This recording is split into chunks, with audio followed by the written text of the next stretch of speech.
Hey guys, what's going on? It's Eric and this is Maximilian. Hey everyone. All right, a few years ago we did a video and this video was about design, branding, badge, logo, and actually that same video and content caught steam across the country. Yeah. People were reading it. It's always relevant. It still is today. Yeah. So one of the hot topics right now, we'll be really quick, we won't waste a whole lot of your time, is the Cracker Barrel logo. You have some people who've never been to Cracker Barrel, they're upset about the logo, mostly designers, and the folks who actually dine there all the time, they're like, the logo's fine. My question is for the people who don't go to Cracker Barrel, why does it even matter? So, Max and I, we were just gonna talk about not just the Cracker Barrel logo, but when a brand is actually doing a redesign, does the public opinion really count? Yeah, it's interesting with this project specifically, they're really hyper-focused on what everyone else thinks, people outside of their audience, and really we should consider what the people who are eating there are thinking, right? People that are actually coming through the door.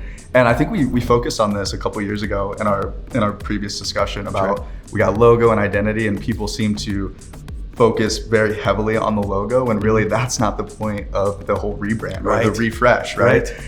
So sometimes we need to step back and look at the whole identity as a piece, and the logo is just one part of that system or that moving wheel, right? So it's interesting that we're so caught up on the one thing that was easily to look at that was changed, but maybe we need to see the messaging that changed, or the words. We need to go experience the restaurant. Maybe it's a little bit different in there. We saw Burger King do that a couple years ago and change it up. I don't know how much it's helped since then, but it's definitely been a switch in the market. So it's kind of interesting to think about. What's really interesting to me is when people change the logo, which is the outside, but they never remember to change the inside. Absolutely. Of everything. You know what I mean? Yeah, so the kitchen, what's going on behind, how the people are talking. Like Chick-fil-A, we always say my pleasure, but are we changing the way that your people are talking to your audience? It's a big deal. I think one of the things we should talk about soon, not today, but the logo, instead of just changing your logo, take a look at your culture on the inside.